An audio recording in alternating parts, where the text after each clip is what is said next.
बिस्मिल्लाहिर्रहमानिर्रहीम। अस्सलामु अलैकुम। दुनिया सितारों की इस प्रोग्राम में हम आप सभी को तहे दिल से खुशामदीद कहते हैं, आपका स्वागत करते हैं। क्या कहते हैं आपके सितारे? जेमिनी बुर्ज ए जोजा मिथुन राशि। हम आपकी खिदमत में हाजिर हैं इस हफ्ते की एस्ट्रोलॉजिकल रिसर्चेस के साथ। 14 अक्टूबर से 20 अक्टूबर तक ये 6-7 रोज आपके सामने आएंगे। निजामे ए शमसी में 2 नए फ्यूल्स, 2 नए इवेंट्स की वजह से आपकी जिंदगी में अपीयर होंगे। अल्लाह ताला की तरफ से इनकी रोटेशन ही इनके एडवांटेजेस देने की वजह बनती है।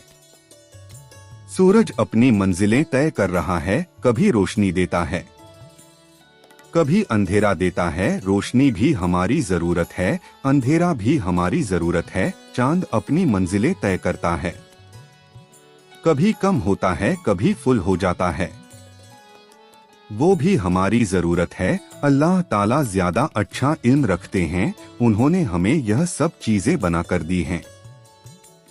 किसी तरह की कोई प्रॉब्लम या किसी तरह की कोई ट्रबल नहीं है। आपके लिए जो 2 खबरें हम लेकर आए हैं वो अल्लाह ताला की उन नेमतों में से जिनमें एक नेमत है फुल मून 17 अक्टूबर को आपके लिए आपके 11th एंगल पर होगा। चांद हर महीने पूरा होता है, किसी एक एंगल पर या हर एंगल पर वो साल में एक ही दफा पूरा होता है, फिर अगले साल पूरा होगा। जब ये फुल होता है तो इसका मतलब ये है कि सूरज और चांद ने पूरी एनर्जी देनी है। फुल या एक्सट्रीम एनर्जी लेवल्स वह आपको 17, 18 और 19 तारीख को 11th एंगल पर मिलेगा। एस्ट्रोलॉजिकल रूल्स के मुताबिक ये आपके लिए certain force of life create करेगा, जिससे इमोशन साइड अपने मैक्सिमम पर होगी। आपकी courage, emotional decision like life partner, like sacrifice, nature, even humour आपके अंदर तेज हो जाएगा। फुल मून आपके लिए न्यू लीडरशिप क्वालिटी भी पैदा करेगा। आपके कलीग्स, एम्प्लॉयज, फैमिली मेंबर्स के साथ आप बहुत अच्छे फैसले करेंगे। 17, 18 और 19 तारीख को अगर आपके कुछ फैसले पहले से पेंडिंग में चल रहे थे मगर आपके अंदर करेज नहीं थी या दिलचस्पी नहीं थी, दोनों ही सूरत में एज अ प्रोफेशन एस्ट्रोलॉजर 17 तारीख को आपके अंदर इमोशनल बूस्टर भी आएगा।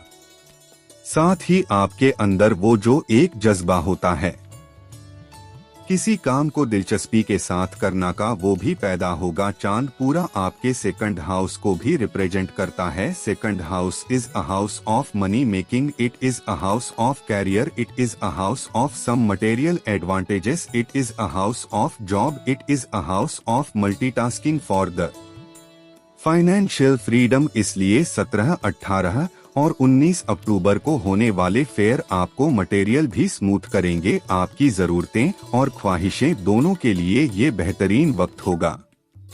एक और खबर है, उसी दिन 17 अक्टूबर को वीनस आपके लिए आपके 7th एंगल पर आ जाएगा। Astrological calculations, astrological rules, principles और एस्ट्रोलॉजिकल रिसर्चेस के मुताबिक वीनस का 7th एंगल पर आना गैर मामूली इवेंट है।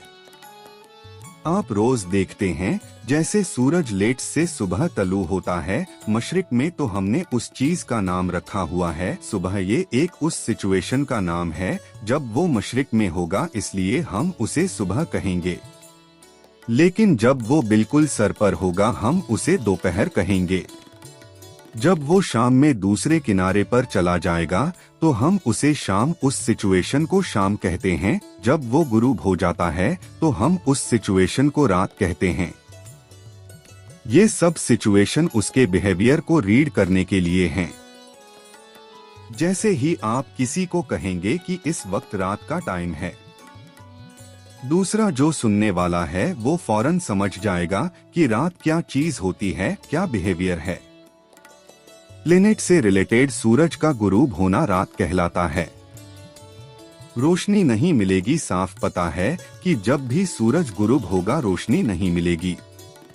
हमें आर्टिफिशियल क्रिएट करनी होगी इन सिचुएशंस और प्लेनेटरी एक्शन को जानने के लिए। हमने भी 360 ऑर्बिटल मूवमेंट के नाम रख दिए हैं। वीनस वहां पर एक्स्ट्रा ऑर्डिनरी फ्यूलिंग करता है। आपको ये बताना था कि जेमिनी आपकी रिलेशनशिप इन 2024 स्टार्टेड फ्रॉम 17 अक्टूबर। पसंद की शादी इसी वीनस के 7th एंगल पर आने से पैदा होती है। रिलेशनशिप ट्रबल्स का सेफ हो जाना, सिक्योर हो जाना, खत्म हो जाना इसी वीनस के 7th एंगल पर आने से प्रोड्यूस होता है। Non decisive behaviour for the family welfare for the business partnership, या फैसले नहीं ले पाते वो इसी वीनस के 7th एंगल पर आने से अपीयर होता है। Venus is also a planet of celebrations. Venus is a planet of some type of positive feelings spiritual relaxation, some type of responsibilities, some type of new powerful creative skills. इतने benefit जो हमने एक एक words में बयान किए हैं, इनके पीछे पूरी दास्तान ये है। अगर आपको क्रिएटिव काम करने हैं, अगर आपको लाइफ पार्टनरशिप फैसले लेने हैं, अगर आपको इजहार मोहब्बत करनी है, अगर आपको बिजनेस पार्टनरशिप करनी है, अगर आपको अपनी नाराजगियां दूर करनी है, अगर नफरतों वाले जज्बात को इस वक्त नीचे दबाना है, this is the right time by the natural flow without any planning. ये हुकूमत नहीं दे सकती जेमिनी, ना आप खुद क्रिएट कर सकते हैं। ये अल्लाह ताला की ही मर्जी से इंसान अभी इनको तस्वुर नहीं कर सका। इंसान ने अभी रिसर्चस भी महदूद की है। थोड़ा सा इल्म जाना है, लेकिन जितना वो जान चुका है उतने को आप यूज करिए। Venus is ideal for the relationship, for your peace, for your pleasures, for your relationships. और वीनस 2 तरह के और फायदे भी दे देगा। ये आपके 5th एंगल को भी रिप्रेजेंट करता है, इसलिए ये पॉजिटिविटी फीलिंगलेस को भी सपोर्ट करेगा। आपके relation with the colleagues, relation with the boss, relation with the friends, family, ये भी इंक्रीज करेंगे। ये आपके 12th एंगल को भी रिप्रेजेंट करता है।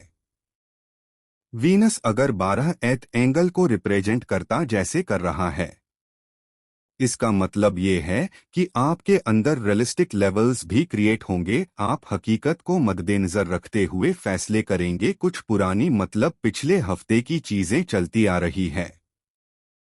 अब मरकरी आपके 6th एंगल पर है। That is so positive, that is your ruling planet. Mercury अगर अच्छे एंगल पर हो, उससे आपकी पर्सनालिटी एनहांस होती है, लाइफस्टाइल स्टेबल होता है, मंजिलें क्रिएट होती है। Mercury is also responsible of your a comfort of life. जो लोग साइकोलॉजिकल टेंशन्स में है, एंजाइटी फील करते हैं, किसी तरह से उनके साथ ओवर थिंकिंग का इशू चल रहा है, अब मरकरी सीजन में वो रिकवर हो जाएगा। सूरज आपके 5th एंगल पर है। हमने पिछले हफ्ते प्रिडिक्ट किया था, अब सूरज एक नए एंगल पर चला जाएगा, लेकिन वो 22 तारीख को जाएगा इस हफ्ते। बहरहाल वो आपके 5th एंगल पर है।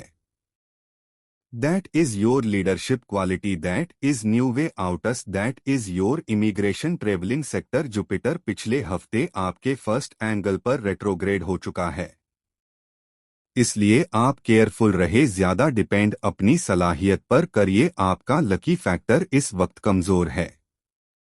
सैटर्न आपके 10th एंगल पर रेट्रोग्रेड है। ये करीब उसके तकरीबन आखिरी दिन चल रहे हैं। अब 16 नवंबर को अगले महीने इन्हीं तारीख पर वो डायरेक्ट हो जाएगा। You are again on the top in your career, in your source of income. बहरहाल अभी शॉर्ट टर्म प्लेनेट से अपने फायदे लीजिए, कामयाबी आपका मुकद्दर है। जो जेमिनी इस शॉर्ट टर्म प्लेनेटरी फेवर की वजह से अपने ज्यादातर मामलात अगर उन्होंने हल कर लिए हैं और उनकी इमोशन साइड पीसफुल हो गई, रिलेशनशिप अच्छे हो गए हैं, बिजनेस पार्टनरशिप्स अच्छी हो गई, टीम वर्क अच्छे हो गए हैं, रिलेशन विद द कलीग्स अच्छे हो गए, देन फाइनली उन्हें जरूरत नहीं किसी भी तरह की किसी रेमेडी को परफॉर्म करने की। लेकिन ऐसे जेमिनी जो इस वक्त मूड स्विंग का शिकार हो जाएं, जो अपने अंदर अग्रेशन फील करें, जो अपने अंदर हमेशा नेगेटिविटी देखे, उन्हें खुद पता होता है सामने वाले के सामने तो कोई भी बंदा अपनी नेगेटिविटी का इजहार नहीं करता, लेकिन समटाइम उसे पता होता है कि मैंने अपने भाई की ही मदद की है, लेकिन मैं अंदर से खुश नहीं हूँ। उन्हें पता होता है कि मैंने फला काम किया है और वो काम मुझे कहीं ना कहीं तंग करेगा, इल्लीगल काम। उन्हें पता होता है कि मैंने किसी के साथ अंदर से बेवफाई की है, बजाहिर तो मैं उसे मोटिवेट कर गया हूँ, अपनी वफादारी कंफर्म कर दी है, लेकिन उन्हें अंदर से पता होता है जो अंदर वाली फीलिंग है वो रूह को डिस्टर्ब करती है। अगर कोई बंदा अंदर से पीसफुल है, देन फाइन, वो अपनी सोच के मुताबिक काम कर रहा है, उसे कोई परेशान होने की जरूरत नहीं है। लेकिन जब कोई बंदा एक्स्ट्रा स्मार्ट होकर दूसरे को चीट या दूसरे को सेटिस्फाई कर जाता है, लेकिन उसे अंदर से पता होता है कि मैं खराब कर रहा हूँ, मैं रूल्स पर नहीं चल रहा, मैं धोखा दे रहा हूँ, मैं कहीं चीटिंग कर रहा हूँ, उस वजह से उसके अंदर एक डिस्टरबेंस पैदा होती है। उस डिस्टरबेंस को पहले कोशिश करें कि अपनी ग्राउंड एफर्ट से ही कवर कर लें, लेकिन कुछ लोग आदी हो चुके थे, नहीं कवर कर पाते। जो नहीं कवर कर पाए वो रूबी पहने या एमर्ल्ड पहने, साथ ही सूरह ए शम्स पढ़े दिन में एक बार 5 दफा, आप उन आदतों से बाहर आ जाएंगे और पीसफुल चलें। जरूरत ही नहीं होती झूठ बोल के जो काम निकलते हैं। ये किसने कह दिया कि सच बोलकर नहीं निकलेंगे? आप किसी भी मजहब या धर्म से ताल्लुक रखते हों, आपसे गुजारिश है उसके मुताबिक दुआ या प्रार्थना जरूर करें और घर से निकलते वक्त किसी भी जरूरतमंद को कुछ पैसा जरूर दिया करें। अगर मौका लगे तो किसी गरीब को खाना खिलाएं। आप देखेंगे कि आपकी जिंदगी की रफ्तार बेहतर होती चली जाएगी। आपका बहुत बहुत शुक्रिया। इजाजत दीजिए, अगले हफ्ते आपकी खिदमत में दोबारा हाजिर होंगे। अपनी दुआओं में हमें और हमारी टीम को जरूर याद रखिएगा। चैनल को सब्सक्राइब करना मत भूलिए, आपकी सब्सक्रिप्शन हमारे हौसले की वजह बनती है। अगले हफ्ते तक के लिए अल्लाह हाफिज।